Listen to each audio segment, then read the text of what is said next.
Hola, ¿qué tal? Bienvenidos a a un pequeño video en donde les voy a mostrar de cómo resolver algunos ejercicios relacionados con las diferentes guías, ya sea para ingeniería o para el área de ciencias biológicas, que comúnmente se solicita al momento de ingresar a la universidad. Digamos que es el contenido de las guías, específicamente en el área de física, de química y matemáticas al momento de ingresar a la universidad. Bueno, voy a dar inicio con las guías que están relacionadas con ingeniería. Hablamos de instituciones como el Politécnico Nacional, la Universidad Nacional Autónoma de México, o UNAM, la Universidad Autónoma Metropolitana en sus diferentes unidades, lo que es la UAM. Hablamos universidades como por ejemplo la Universidad Veracruzana, el Tecnológico Nacional de México.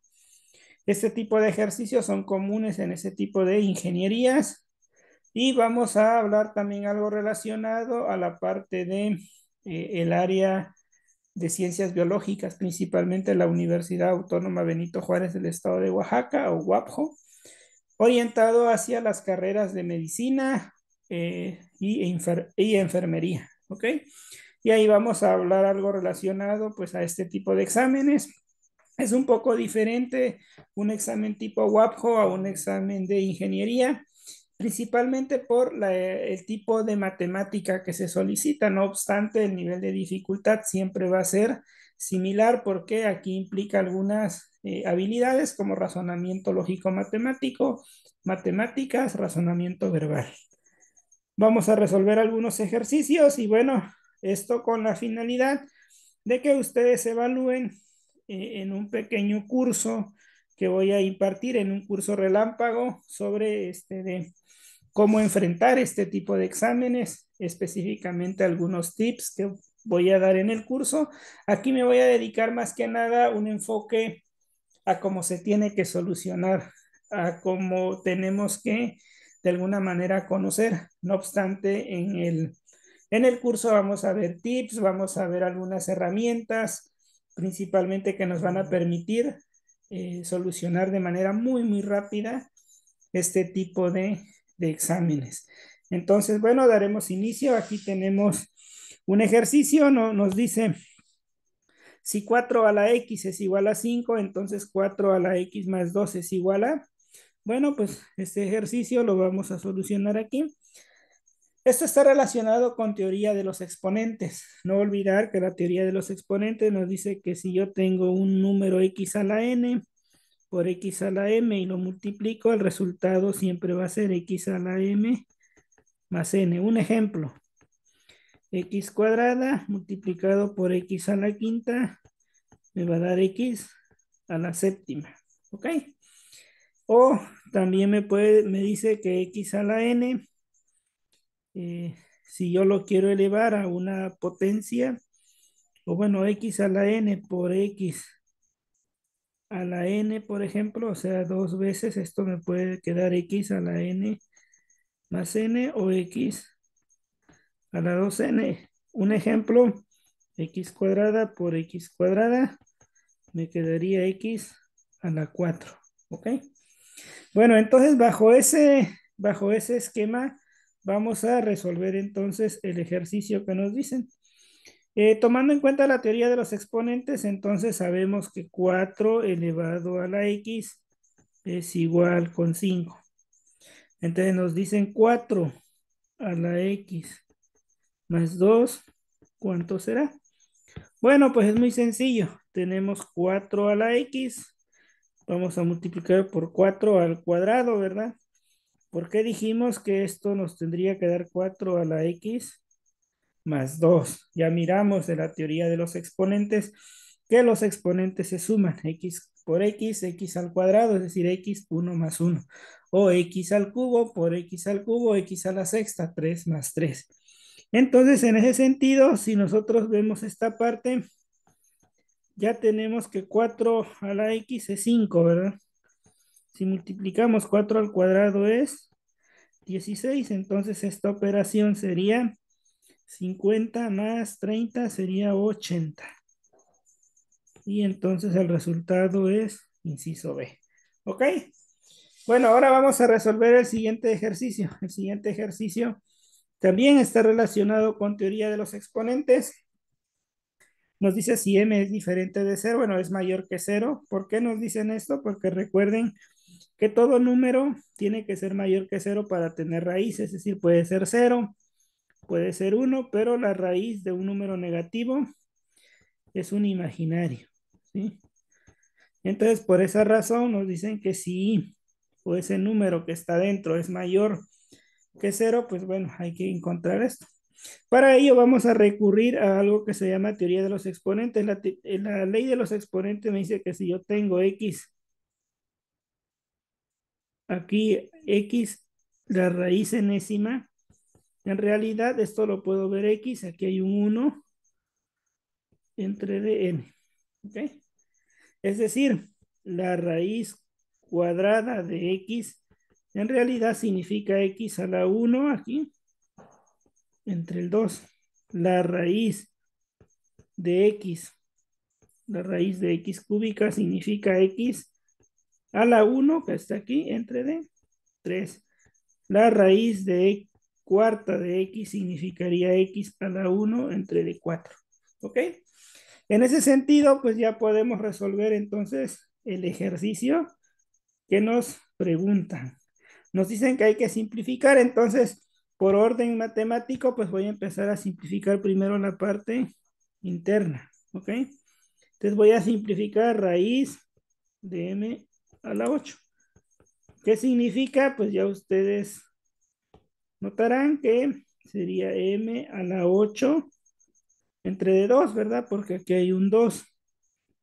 No se escribe el 2 generalmente, se entiende que es cuadrado, se entiende que es 2, pero si lo quieren escribir adelante, entonces quiere decir que esto es m a la cuarta. Entonces ya hemos simplificado esa operación y nos quedaría aquí m a la cuarta. Vamos a hacer el siguiente paso, ahora voy a simplificar esto, ¿no? Entonces, ¿cuánto me quedaría m a la 4 entre de 2, ¿verdad? Porque es una raíz. Me quedaría m cuadrada. Entonces ya me queda únicamente aquí m cuadrada. Esto sería entonces m a la 2 entre 2. Entonces esto me da m a la 1. Y la respuesta sería entonces m. ¿Ok? Bueno, como pueden notar, esto es de la parte de teoría de los exponentes. ¿Ok? Otra principal actividad que comúnmente se solicita es el juego con áreas sombreadas. Siempre te van a pedir o el área que está sombreada o el área que no está sombreada en una figura. Vamos a ver este ejercicio. Dice, ¿en cuánto excede el área sombreada de la figura A al área del área sombreada de la figura B? Bueno, pues ¿cómo podemos determinar nosotros esta área sombreada aquí? Pues primero, si podemos, si yo calculo, o sea, vamos a llamar área sombreada a ese, ¿qué sería el área del círculo, no? Pi por de diámetro al cuadrado entre de 4 sería el área del círculo completo. Recuerden que esto también es pi por radio al cuadrado, como lo quieran ver. Si lo quieren ver así como radio o como diámetro. Vamos a manejarlo como radio. Sería pi por radio al cuadrado, es el área del círculo, menos el área del cuadrado, que sería lado al cuadrado, ¿verdad? Entonces el área sombreada para la figura A sería pi por r cuadrada menos el cuadrado que tiene 1 por 1. Entonces aquí sería pi r cuadrada menos 1. Pero ¿cuánto vale el radio de esta figura? Bueno, no lo sabemos, ¿verdad? Pero sí sabemos que se forma un triángulo rectángulo, como lo pueden notar, donde la base es 1 aquí, esto es 1, y la altura también es 1. Entonces aquí tenemos toda esta línea. A esta le vamos a llamar el diámetro, ¿verdad? El diámetro de ese círculo.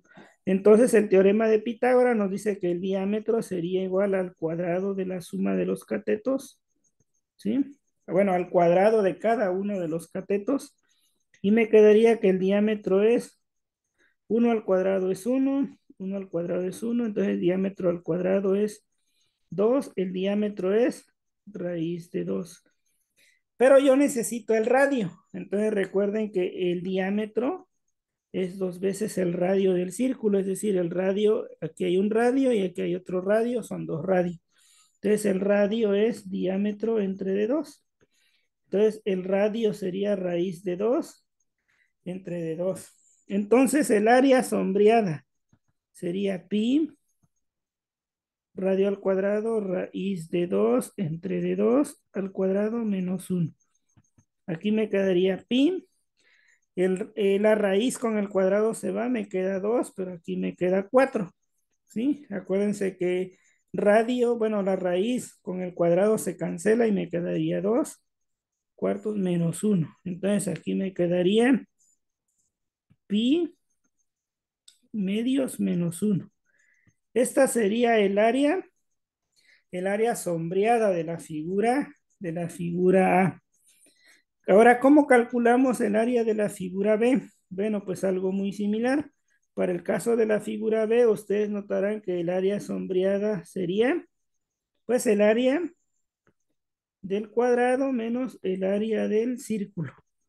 ¿Sí? Menos el área del círculo. Entonces, el área del cuadrado sería 1 por 1 o lado por lado, menos el área del círculo, pi por radio al cuadrado. ¿Sí? Ahora, ¿cuánto vale este radio? Bueno, si los vamos, vale 1. O sea, el diámetro en realidad vale 1. Entonces, el diámetro de ese círculo vale 1. El radio entonces sería diámetro entre de 2. Sería 1 medio. ¿Ok? Entonces, bajo esa situación, entonces esta área quedaría 1 menos pi, 1 medio al cuadrado. Entonces, esto sería 1 menos pi sobre 4. ¿Ok?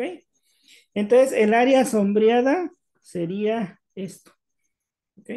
Pero no nos pide el área sombreada de cada uno de ellos. Lo que nos está pidiendo, ¿cuál es la diferencia? O sea, el área de la figura A, la sombreada es más grande, por supuesto, de la figura B. Nos está preguntando cuál es la diferencia. Entonces, tenemos que restar ambas áreas, ¿no? Para ello, voy a borrar aquí. Y entonces vamos a encontrar la diferencia de áreas. Y la diferencia de áreas sería lo siguiente. Pues sería pi entre 2 menos 1, ¿sí? Menos 1 menos pi cuartos, ¿sí? Y aquí me queda pi medios menos 1 menos por menos queda más. Entonces pi medios menos uno menos por menos más. Y entonces aquí me quedaría pi medios, pi cuartos menos 2. ¿Ok? Ahora, si yo quiero hacer esto, puedo multiplicar arriba 2pi y aquí dejar 4. ¿Están de acuerdo? Más pi entre de 4 menos 2. Esto me quedaría para tener el mismo común denominador. 3pi entre de 4 menos 2. Y esta sería la diferencia. 3pi entre de 4 menos 2. Entonces sería el inciso C. ¿Ok? Bueno, pues de esa manera estos son los exámenes, pues de alguna forma que se solicitan para nivel ingeniería. Vamos a resolver ahora el siguiente ejercicio, o sea, este mismo ejercicio, pero desde otro punto de vista, bueno, otro ejercicio, mejor dicho, que es el que se muestra a continuación. ¿Sí? Y el ejercicio es el siguiente, nos dicen en la figura, se tiene un triángulo equilátero dentro de un cuadrado. ¿Cuál es el área de la región sombreada? Bueno, como vemos, pues es un poco difícil, pero sabemos que es un triángulo equilátero, es decir, el mismo lado. Entonces, el área sombreada aquí, ¿cuál sería? Pues el área del cuadrado, de todo el cuadrado, menos el área del triángulo equilátero, ¿verdad? Ahora vamos a calcular cuál es el área de ese triángulo equilátero.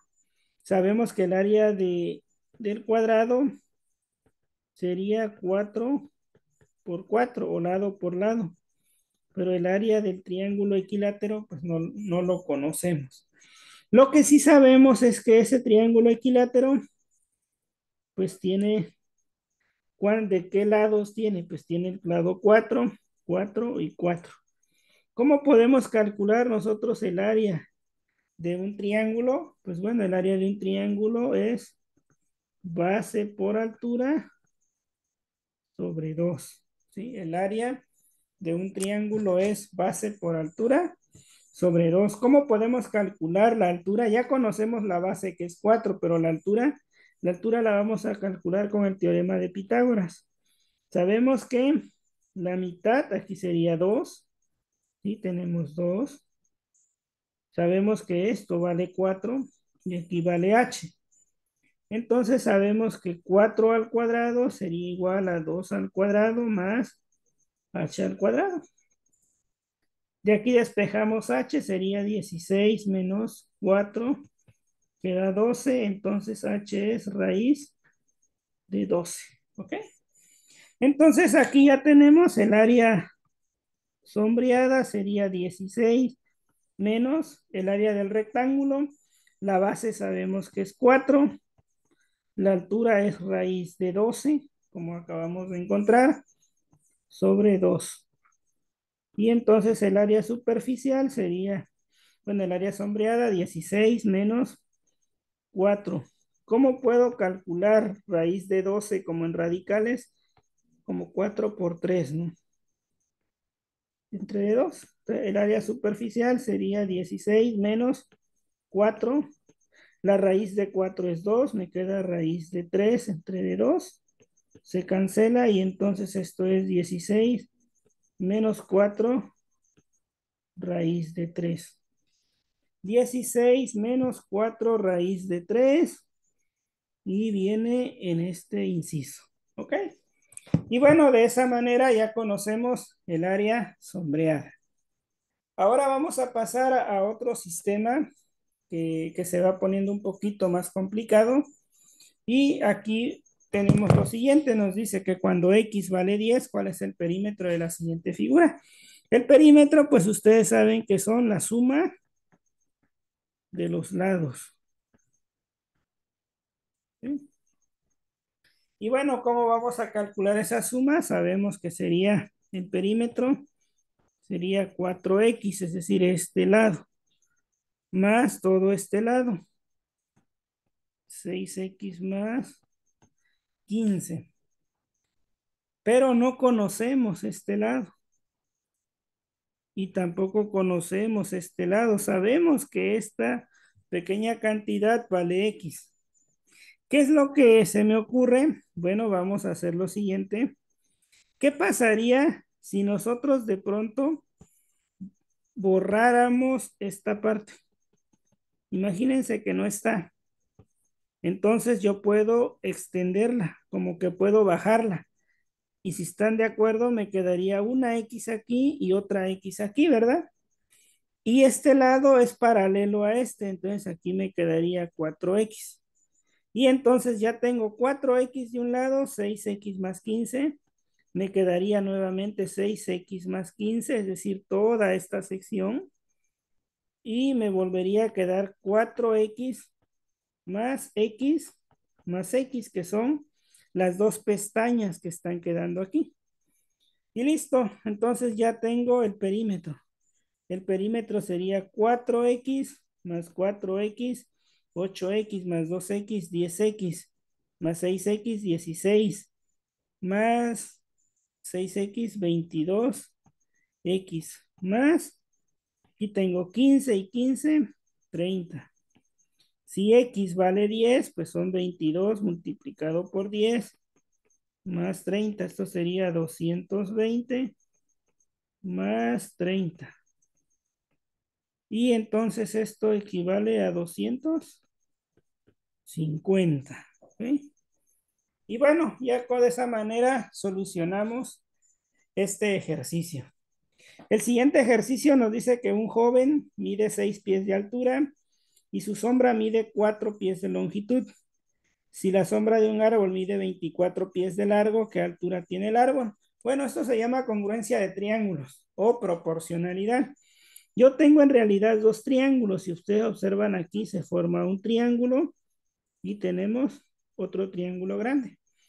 Lo que conocemos es 6 contra 4 y h contra x. Entonces yo debo hacer una proporción. Puedo poner 4, o sea, la base del triángulo pequeño con respecto a la base del triángulo grande, debe ser igual entonces a la altura del triángulo pequeño con respecto a la altura del triángulo grande. O hacerlo de manera inversa.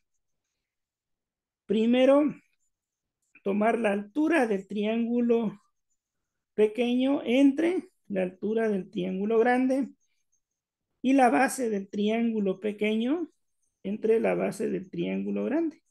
Y pues da lo mismo, ¿verdad? Entonces, ahora lo que yo tengo que resolver es de manera cruzada. Sería 4 multiplicado por h es igual a 4, 24 por 6. 4h es igual, ¿qué número multiplico acá? 6 por 4 me da 24, ¿verdad? Por 6, divido entre de 4 y me queda h. 6 por 6, 36. Entonces viene 36 pies. ¿Ok?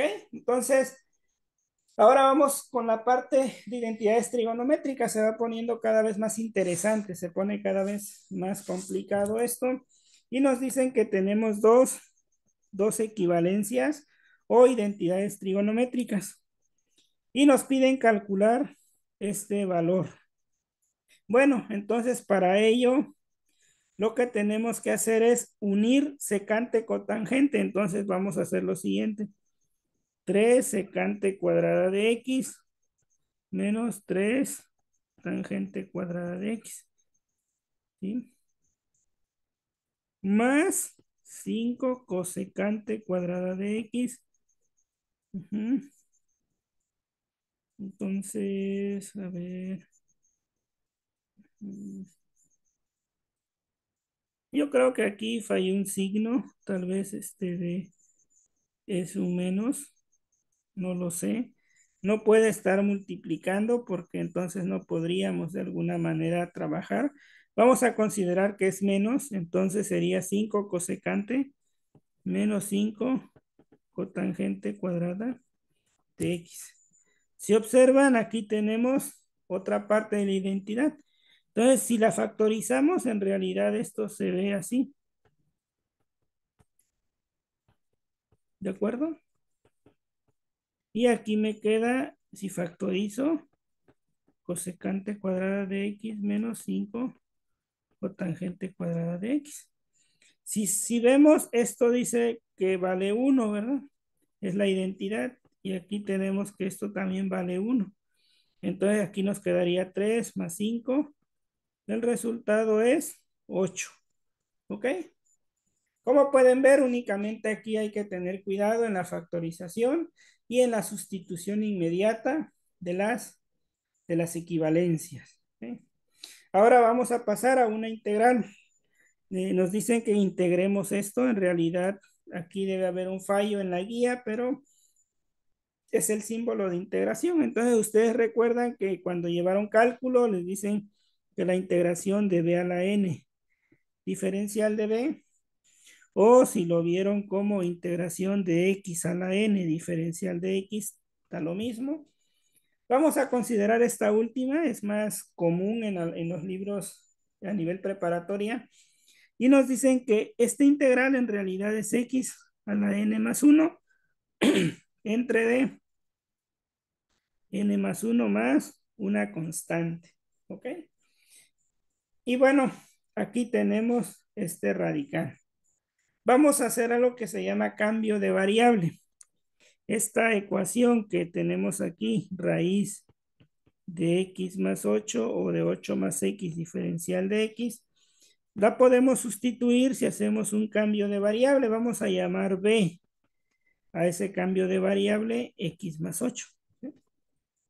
En lugar de utilizar x más 8, voy a utilizar b. ¿Ok? ¿Qué pasa si yo derivo a b con respecto a x? Pues aquí me va a quedar simplemente de x o 1, ¿verdad? Entonces yo voy a transformar todo esto y esta integral la puedo escribir como b aquí adentro únicamente y en lugar de dx voy a poner db. Por lo que ya vimos en unos ejercicios anteriores, por teoría de los exponentes, esto equivale a la 1 medio. ¿Están de acuerdo? Diferencial de b, ¿no? Y entonces, si yo quiero hacer esta integral, pues me va a quedar b a la 1 medio más 1, de acuerdo a la fórmula, entre 1 medio más 1 más una constante. De esto me va a quedar b, 1 medio más 1, un entero tiene 2 medios, más 1 medio queda 3 medios. Aquí abajo me quedaría 3 medios. Esto en realidad es 2 tercios de b a la 3 medios más una constante. Pero ¿quién es b? Ya integré, pues la vuelvo a regresar a su manera original y tengo 2 tercios de b, que b dijimos que es x más 8 a la 3 medios más la constante de integración. ¿Y dónde viene eso? 2 tercios x más 8 a la 3 medios. Entonces 2 tercios y pues sabemos qué es esto. ¿Ok? Entonces hemos concluido esta parte. Ahora vamos a ver en las mismas guías de ingeniería, viene también la materia de física. Física es una de las materias en donde estamos visualizando el movimiento de un cuerpo, los tiempos en los que se desplaza cierto cuerpo o cómo se acelera un movimiento. En este caso nos dice que un móvil se dirige del punto A al punto B, siguiendo el camino. Las curvas C1 y C2 se llaman. Sabemos que en física hay dos conceptos. Hay uno que se llama desplazamiento y trayectoria. El desplazamiento es una unidad vectorial. El desplazamiento o un vector va de un punto inicial a un punto final. Y únicamente eso le interesa. Entonces el desplazamiento, no olvidar que es una cantidad vectorial. Entonces la cantidad vectorial sería C2, ¿verdad? Porque únicamente le interesa del punto A al punto B. Entonces C2 es desplazamiento. Y la unidad escalar sería en este caso la trayectoria o distancia. Es decir, la trayectoria, cómo llegaste a esos puntos. Y evidentemente puede ser una trayectoria o un camino totalmente curvo. Puede ser no lineal como lo solicita un vector, que solamente es de un punto a otro. Entonces C1 es trayectoria y C2 es desplazamiento. No puede ser distancia, tal vez, por alguna razón, pero solamente nos dice que hay dos cosas, ¿no? Que estamos viendo el desplazamiento y la trayectoria. Entonces, el desplazamiento dijimos que es C2 y C1 sería la trayectoria. Y bueno, en este caso sería el inciso B. En física también llega un momento en donde se ve la ley de Ohm. La ley de Ohm nos dice que la intensidad o corriente que circula en un circuito eléctrico es directamente proporcional, bueno, inversamente proporcional al voltaje sobre la resistencia. O algunos dicen Victoria, reina de Inglaterra. ¿Ok? Victoria, reina de Inglaterra. Entonces, intensidad es igual a voltaje entre resistencia. Si nos pide cuál es la resistencia total o la corriente total que circula, o sea, I total en el circuito, pues sería el voltaje total entre la resistencia total. La resistencia total tiene que ver si están conectados en serie o están conectados en paralelo. En serie es como los foquitos de Navidad, un foquito continúa inmediatamente con otro y así, ¿no? Entonces esto, como pueden notar, aquí la figura es, la resistencia total sería R1 más R2, ¿verdad? ¿Por qué? Porque son dos resistencias continuas o son dos resistencias equivalentes. Entonces la intensidad total sería el voltaje, que ya lo tenemos B, entre la resistencia total, que sería R1 más R2. Entonces sería el inciso D, ¿verdad? Entonces, ahora vamos a aplicar esto a este circuito. Aquí nos piden la resistencia total, lo que les había comentado.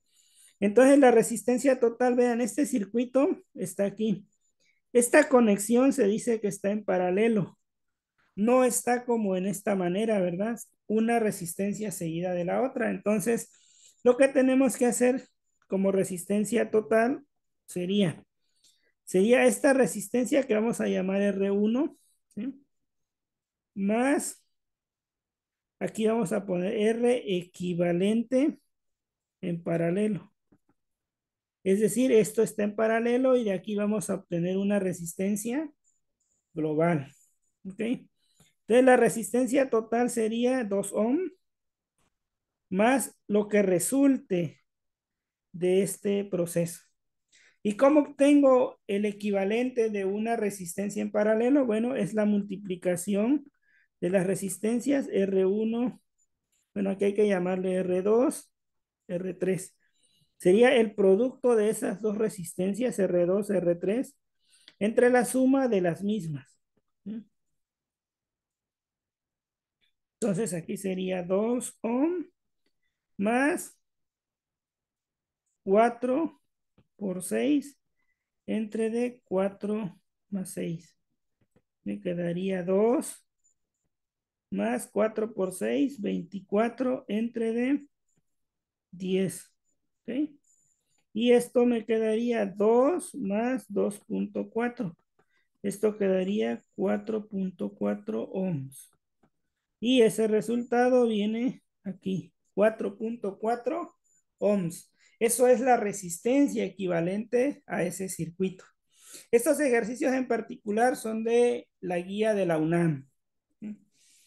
De igual manera, este ejercicio es de la UNAM, entonces nos dice, ¿en cuánto tiempo se llenará una alberca olímpica si se usa un tubo?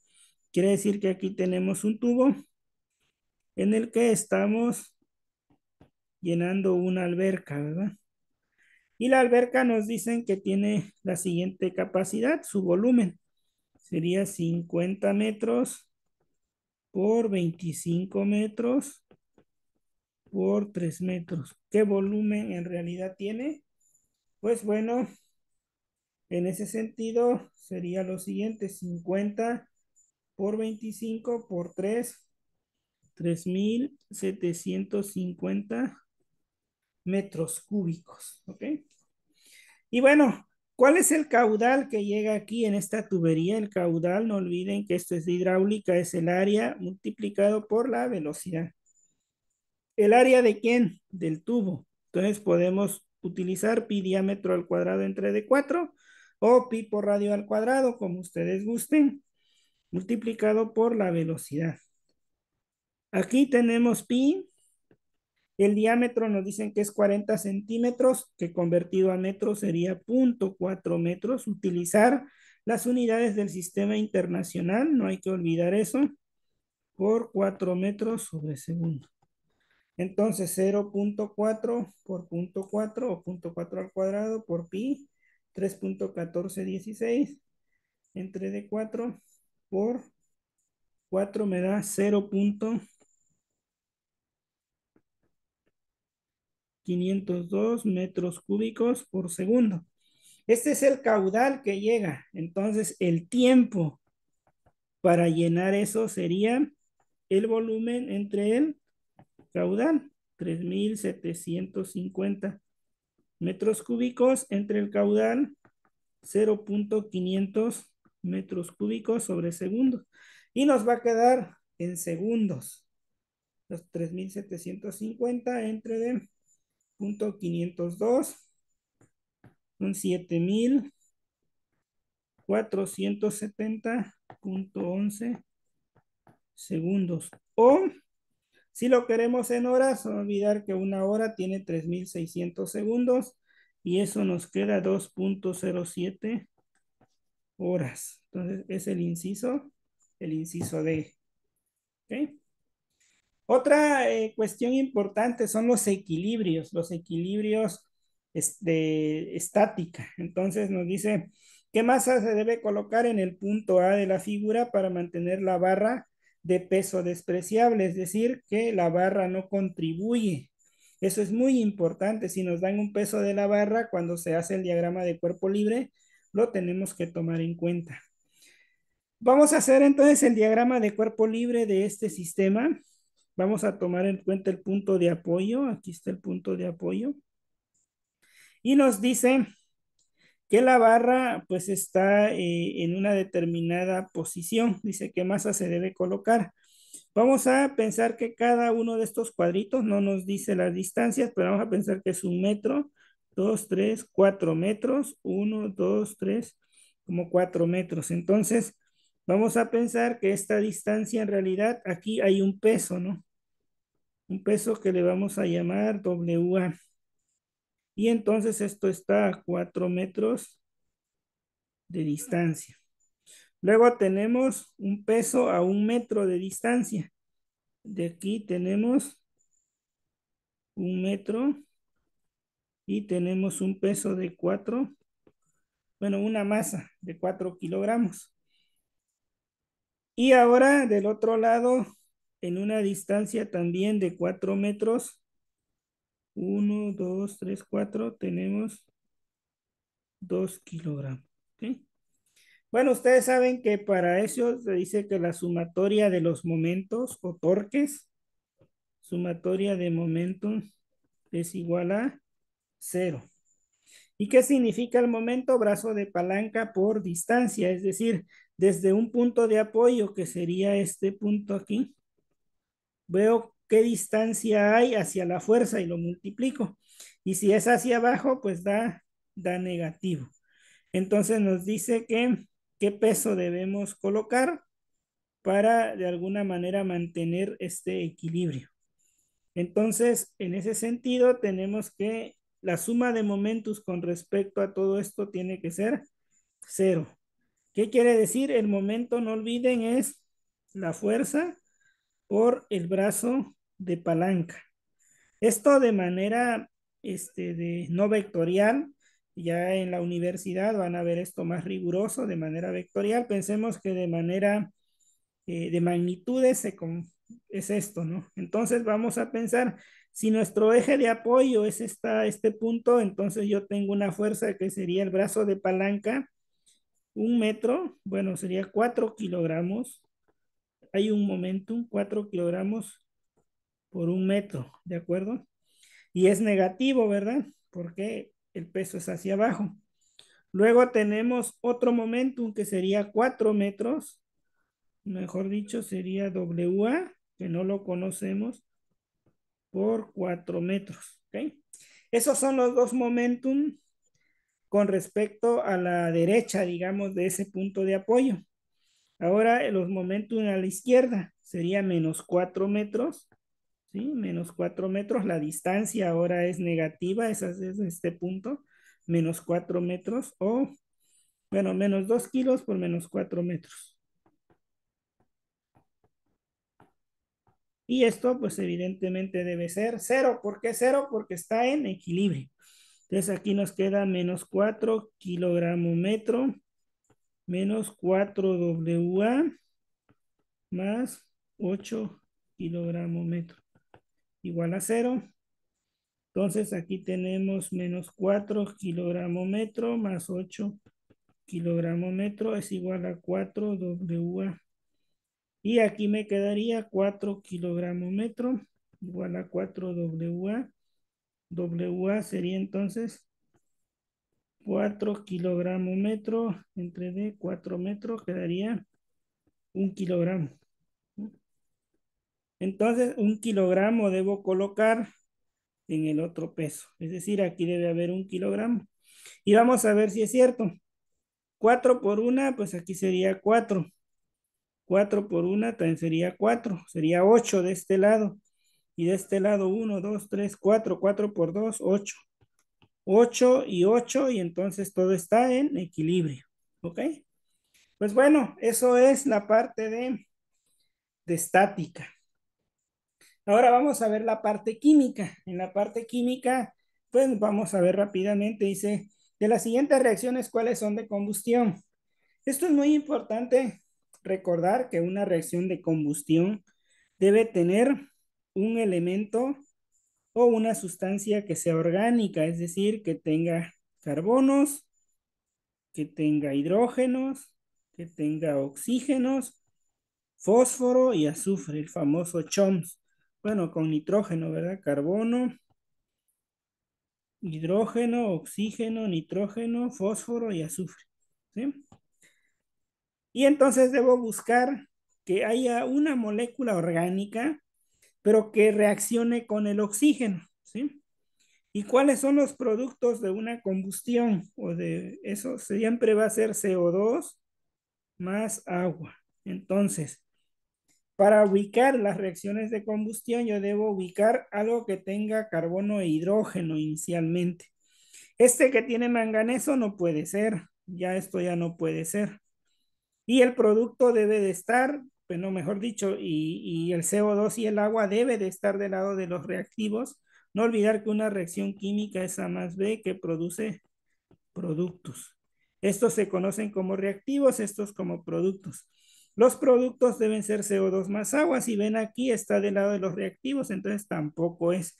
Y por default, pues sería la uno y la 3 la respuesta, ¿verdad? Y vamos a revisar por qué. Porque tiene un orgánico, sí. Reacciona con oxígeno, sí. Tiene un orgánico, sí. Reacciona con oxígeno. ¿Qué produce CO2? Con agua. CO2 con agua. Y además pueden producir energía. Por ejemplo, la combustión de la gasolina no únicamente produce CO2 y agua, sino que además el motor, bueno, los gases salen calientes, es decir, es una reacción exotérmica, libera calor. Entonces la respuesta es uno y 3. Ahora vamos a pasar a otro ejercicio de química rápidamente y nos dice balancee la siguiente reacción química. Olvidar, bueno, no hay que tomar en cuenta aquí que esto se va a hacer por tanteo. Tenemos los elementos potasio, cloro y oxígeno. Saben que del lado izquierdo y derecho de la reacción química, es decir, estos son reactivos, estos son productos. ¿Cuántos potasios hay de un lado? Pues hay uno y hay uno. ¿Cuántos cloros hay? Hay uno y hay uno. Pero oxígenos de este lado, si ven, hay tres y de este lado hay dos. No estaría balanceado. ¿Qué es lo que tengo que hacer? Generalmente lo que se hace es multiplicar por un múltiplo. Entonces vamos a poner un 2. Generalmente eso es lo más adecuado. Y entonces aquí tendría yo dos potasios. Aquí tendría que poner un 2 para que se tengan dos potasios de ambos lados.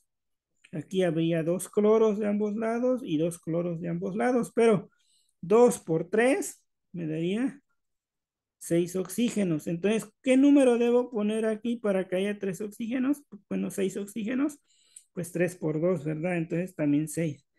¿Cuáles son los números entonces? 2, 2, 3. Hay que buscar 2, 2 con 3. Son estos números estequiométricos. 2, 2, 3. Y bueno, con eso terminamos la parte de química. Los ejercicios anteriormente, bueno, los que revisamos anteriormente están enfocados hacia las áreas de ingeniería. No obstante, ahora vamos a ver qué pasa para el caso de sistemas biológicos. Por ejemplo, para las áreas que se observa que van para enfermería, para medicina, en la Universidad Autónoma Benito Juárez del estado de Oaxaca. Bueno, pues es esta guía. Y bueno, aquí ven que es un poco diferente, se evalúan cuatro áreas: razonamiento matemático, matemáticas y razonamiento verbal, siendo estas tres más del 80% del examen. Entonces hay que ponerle interés. La matemática aquí ya no es tan complicada, es solamente álgebra, es solamente aritmética, pero sí con un razonamiento muy específico. Por ejemplo, el siguiente ejercicio. Dice, un arquitecto construirá un edificio de 5 pisos. Bueno, hay que pensar que aquí está el edificio, 1, 2, 3, 4, 5 pisos. Siempre les recomiendo que aquí hagan un pequeño dibujo para ubicar las cosas. 1, 2. 3, 4, 5 pisos. Y nos dice, el primer piso costará 275,000. Cada piso superior costará 15,000 más que el de abajo. Es decir, este va a costar 275,000 más 15,000, ¿verdad? El otro va a costar 275,000 más 15,000, que es el valor del anterior, más 15,000, ¿verdad? Que sería este costo de este más 15,000, el costo del anterior más 15,000.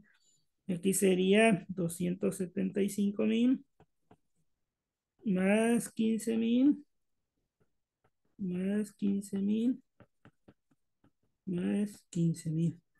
Y aquí sería 275,000 más 15,000.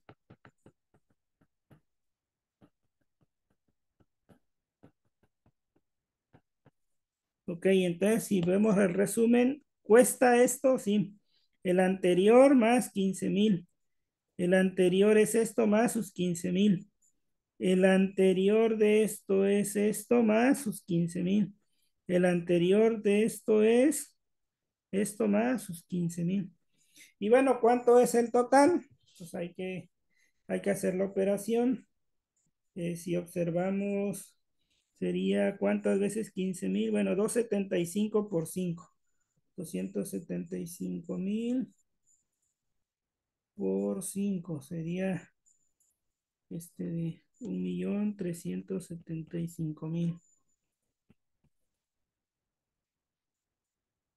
Y más, ¿cuántas veces 15? 1, 2, 3, 4, 5, 6, 7, 8, 9, 10. Más 15,000 por 10. Entonces sería 150,000. Entonces el total sería más 137, 5. El total sería, dice, ¿cuánto costará el quinto piso? Ah, bueno, no nos pregunta el total, nada más nos pregunta el quinto piso, perdón. Pensé que preguntaba el total. Entonces sería 275,000 más 4 veces 15,000, sería 60,000, ¿verdad? Sería 335,000. Entonces ese es el resultado del inciso, el inciso C, ¿verdad? Otro ejercicio, dice Pedro, es mayor que Javier por 22 años. Si la edad de Pedro se divide entre el triple de la edad de Javier, entonces el cociente es 1 y el residuo es 12. ¿Cuáles son las edades de Pedro y Javier? Bueno, esto es un sistema algebraico. Ya en las clases yo les puedo dar tips para inmediatamente saber cuál es la respuesta y no resolver el sistema, pero lo vamos a hacer de manera elegante, como se debe de hacer. Llamemos Pedro la edad de Pedro P y la edad de Javier J. Entonces dice, Pedro es mayor que Javier por 22 años. Es decir, Pedro es mayor que Javier por 22 años. Es decir, Pedro tiene la edad de Javier, ¿verdad? Más 22 años. Eso sería la primera ecuación. ¿Están de acuerdo? Es decir, Pedro tiene la edad de Javier más 22 años o excede la edad de Javier en 22 años. Luego dice, si la edad de Pedro, es decir, Pedro, se divide entre el triple de la edad de Javier, es decir, 3J, dice, entonces el cociente es 1 y el residuo es 12. Bueno, vamos a verlo como en la primaria. Entonces tenemos Pedro, se divide entre 3 veces la edad de Javier, 3 veces la edad de Javier. Dice que el cociente es 1 y el residuo es 12. ¿Ok? Esto es la segunda ecuación algebraica. ¿Cómo descomponemos una suma? Por ejemplo, cuando ustedes dividen 9 entre de 4, pues el cociente es, bueno, pensemos 5. El cociente es 1, 4 por 1 y el residuo es 1. ¿Cómo comprueban que ese es 5? Ah, pues multiplican 4 por 1, es decir, 4 por 1 y suman el residuo, ¿no? Más 1 y efectivamente eso les da 5. Entonces la ecuación aquí sería 3 por J, es decir, 3 por 1 más 12, ¿sí? Esto daría lo que está adentro, P, ¿no? Entonces tendría yo la siguiente ecuación, 3J más 12 igual a P. Entonces, ahora, ¿a qué se simplifica esto? Pues a resolver el siguiente sistema de ecuaciones.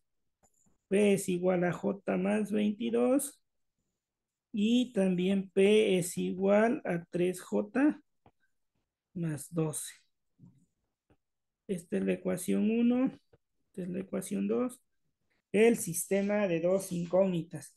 Y como pueden ver, está muy sencillo porque en automático ya nos dio el método de igualación, entonces quiere decir que J más 22 equivale a 3J más 12. Y entonces aquí tenemos que 22 menos 12 es igual a 3J menos J. Aquí me quedaría 10 igual a 2J. J sería 10 entre de 2, J sería 5. Y entonces P sería J más 22, 5 más 22, 27. Entonces la edad es 27,5. El inciso A, ¿verdad? Efectivamente. Y ahora vamos con otro ejercicio. Dice, un pueblo que hace años tenía una población de 10,000 habitantes, hoy solo tiene 6,561. Cada año la disminución ha sido 10% de sus habitantes. ¿Cuántos años hace que la población era 10,000 habitantes? Bueno, sabemos que tuvo 10,000 habitantes, ¿sí? Cada año disminuye el 10% de los habitantes. Es decir, cada año en el siguiente año, o sea, si nos vamos aquí, este fue el año cero, ¿verdad? En el año uno, ¿cuántos habitantes había? Pues había 10,000 menos el 10%. El 10% de 10,000 sería 1,000, ¿verdad? El 10% ha disminuido. Entonces, en el año cero aquí había 10,000. En el año uno había 9,000. ¿Sí? Ahora, de esos 9,000, el siguiente año ha disminuido el 10%. Sería 900 en el año 2. Entonces, 9,000 menos 900, 9,000 menos 900, te daría 8,100. ¿Sí? De esos 8,100, disminuyó el 10%, 810. Estamos en el año 3. 8,100 menos 810 queda 7,290. De esos 7,290, ahora disminuyó 729 o el 10%. Estaríamos en el año 4. 729. Y entonces nos queda 6,561. Y como pueden ver, es lo que nos pide. Entonces, hace 4 años, la población era de 10,000. ¿Ok? Como pueden ver, estos ejercicios de la WAPJO no están complicados, pero sí quieren un razonamiento, solo trabajar operaciones numéricas. Vamos a continuar con otro ejemplo. Nos dice en la figura, se tiene un triángulo isósceles con base de 6 y altura de 6 metros. Posteriormente se construye en su interior otro triángulo isósceles con la misma base y 2 metros de altura. Finalmente se construye un segundo triángulo con la misma base, pero con 4 metros de altura. Es decir, aquí tengo 4 metros y aquí tengo...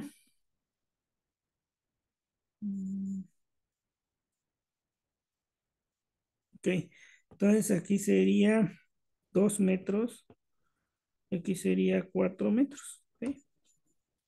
Y nos pregunta, ¿en qué razón está el área del triángulo T1 con respecto al triángulo T2? Bueno, vamos a calcular el área de T1, el triángulo 1. Ustedes saben que es base por altura entre D2. La base sigue siendo 6 metros, eso no cambia. La altura solamente es 2 metros. Entre D2 queda 6 por 2, 2 entre D2, 6 metros cuadrados. El área del triángulo 2 pues va a ser base por altura entre D2 nuevamente. La base sigue siendo 6 metros. pero la altura es 4 metros, entre 2 queda 12 metros cuadrados. Entonces el área, dice, ¿qué razón está el área del triángulo T1 con respecto a la T2? ¿Quién es el área T1? 6 metros cuadrados y nos pide área T1 entre área T2. Mucho ojo con esto, lo que nos pidan de proporción. El área T1 entre el área T2, el área T2 es 12 metros cuadrados. Si sacamos la mitad, esto es un medio, ¿verdad? Mitad de 6, bueno, sexta de 6, 1, sexta de 12 es 2. Quiere decir que se encuentra 1 a 2. Es decir, esto se lee 1 a 2 o punto 5, como pueden ver. No es 2 a 1. No nos dice el área AT2 con respecto a T1. Nos está preguntando el área T1 con respecto a T2. Entonces, de 1 a 2. Leer muy bien.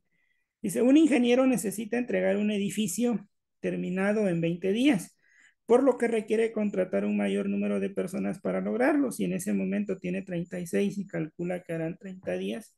Bueno, existen en matemáticas, dos tipos de reglas importantes. Hay una regla que se llama regla de tres simple, que generalmente nos habla de proporcionalidades. ¿Qué es una proporcionalidad? Es decir, que va en aumento. Por ejemplo, si un litro de gasolina nos cuesta 20 pesos, ¿cuánto nos costará 10 litros? Pues el múltiplo, ¿verdad? La proporcionalidad. Y entonces la regla de tres simple siempre se hace de la siguiente manera. Si fuera litros de gasolina, pensemos, un litro de gasolina me cuesta 20. ¿Cuánto me costaría 10 litros? Pues X. Esto es la regla de tres. ¿Y cómo se resuelve? Pues X se resuelve por esto y esto por esto. Entonces queda 10 por 20 entre de 1. Y evidentemente nos saldría 200 pesos, ¿verdad? Pero son fenómenos que son proporcionales. Ahora vamos a analizar este ejercicio. Este ejercicio no es proporcional, esto es inverso. ¿Por qué? Porque estarán de acuerdo que entre más personas contrate el ingeniero, más rápido va a terminar el trabajo, ¿verdad? Entonces es inversamente proporcional. Entre más personas tenga yo, menor tiempo termino la obra.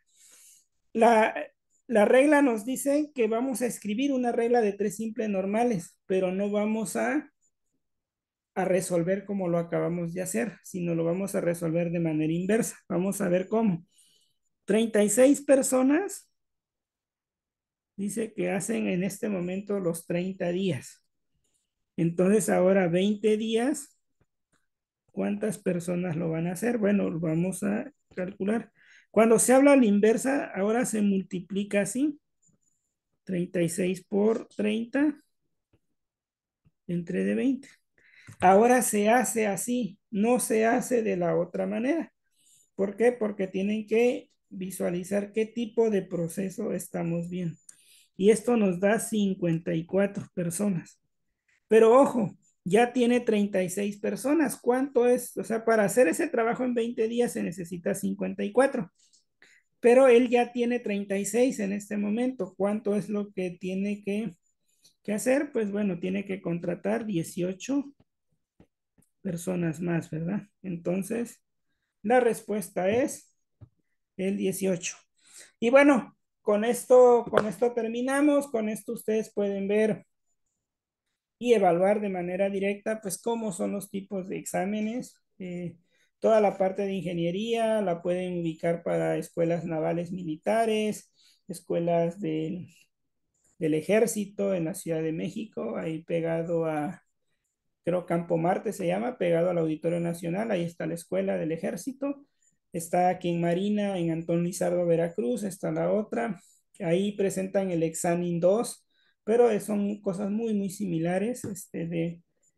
Para la parte de ingenierías, el Politécnico Nacional, la Universidad Nacional Autónoma de México, UNAM, la Universidad Autónoma Metropolitana, o UAM, la Universidad Veracruzana también está, ingenierías químicas, petróleo, diversas ingenierías que tienen que aprobar este tipo de exámenes. La Universidad Autónoma de Puebla, la UAP, Universidad Benemérita Autónoma de Puebla, y más, ¿no? Los tecnológicos nacionales de México en sus diferentes facetas, ITO, que TEC de Juchitán, TEC de Boca del Río, TEC de Veracruz, diferentes formas. Y bueno, pues ustedes evalúen en lo que yo les pueda ayudar y con esto pues les muestro un pequeño, eh, pues sí, una pequeña parte de mis conocimientos y podrán juzgar si yo les puedo apoyar más adelante en el curso que estoy aperturando, que es un curso relámpago. Como pueden ver, aquí resolvimos las cosas de manera elegante, pero en el curso yo me enfoco más a dar tips, a dar pequeños consejos, cómo identificar rápidamente qué hacer, qué operaciones, qué errores tienen los exámenes. Por ejemplo, si tú multiplicas 20 por 36 en este caso y divides entre 30 seguramente viene 12, pero no es esa la respuesta, ¿verdad? Entonces, yo les doy estrategias. Como pueden notar, estoy utilizando una plantilla, se llama GoodNotes. Entonces, aquí podemos trabajar. Y bueno, pues bueno, espero esto les sea de utilidad. Y si se inscriben al curso, que es relámpago de 15 días, pues les agradezco. En caso que no sea posible por su economía o por alguna situación, pues les deseo éxito en sus aplicaciones, bueno, en sus diferentes aplicaciones para ingresar a la universidad y sobre todo, pues éxito también en su formación como futuros profesionistas. Muchas gracias.